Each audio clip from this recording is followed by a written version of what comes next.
Last வீடியோல 3 types பிளைவுட்டை பத்தி உங்களுக்கு நான் எக்ஸ்பிளைன் பண்ணியிருந்தேன்.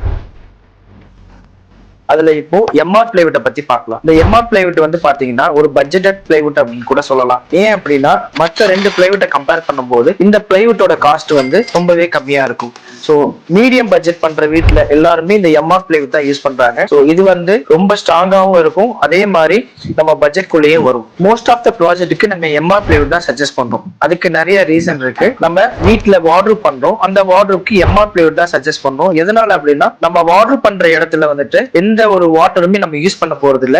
ஸோ அதனால எம்ஆர் பிளைவுட் போறதுனால நமக்கு வந்து யூஸ்ஃபுல்லா இருக்கும், பட்ஜெட் ஃப்ரெண்ட்லியாவும் இருக்கும். அதே மாதிரி தான் எம்ஆர் பிளைவுட் வந்து மேக்ஸிமம் ஒரு வீட்டுல எங்க யூஸ் பண்ண முடியும் அப்படின்னா லாஃப்ட்ல கண்டிப்பா யூஸ் பண்ணலாம். ஏன்னா லாஃப்ட்ல வந்துட்டு நம்ம வாட்டர் கண்டிப்பா பண்ண போறது இல்ல, ஆனா லாஃப்ட்ல வந்துட்டு எம்ஆர் பிளைவுட் தான் யூஸ் பண்ணணும், அதுவே ரொம்ப கரெக்டா இருக்கும்.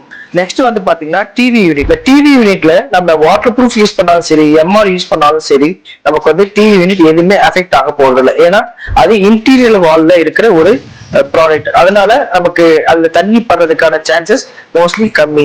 ஸோ அதனால நாங்க எம்ஆர் சஜஸ்ட் பண்றோம். அது இல்லாம எம்ஆர் பிளைவுட் பாத்தீங்கன்னா கமர்ஷியல்ஸ்ல மெயினா யூஸ் பண்றோம். ஏன் அப்படின்னா கமர்ஷியல்ஸை பொறுத்த வரைக்கும் உங்களுக்கு வந்து 10 இயர்ஸ் வாரண்டி இருந்தா போதும். அந்த கமர்ஷியலோட பட்ஜெட் தான் மெயினா பார்ப்பாங்க. ஸோ கமர்ஷியல்ஸ்ல வந்து எம்ஆர் பிளைவுட் யூஸ் பண்ணும்போது அவங்க பட்ஜெட் வந்து நல்லாவே ரெடியூஸ் பண்ணலாம். ஸோ அதனால நம்ம காம்படிட்டிவ் பிரைஸும் நம்மளால கொடுக்க முடியும், அதே மாதிரி அவுட்புட்டும் வந்து நமக்கு நல்லா வரும். இதுக்காக நாங்க எம்ஆர் பிளைவுட் வந்து மோஸ்ட் ஆஃப் த ப்ராஜெக்ட்ஸ்க்கு நம்ம சஜஸ்ட் பண்ணிட்டு இருக்கோம்.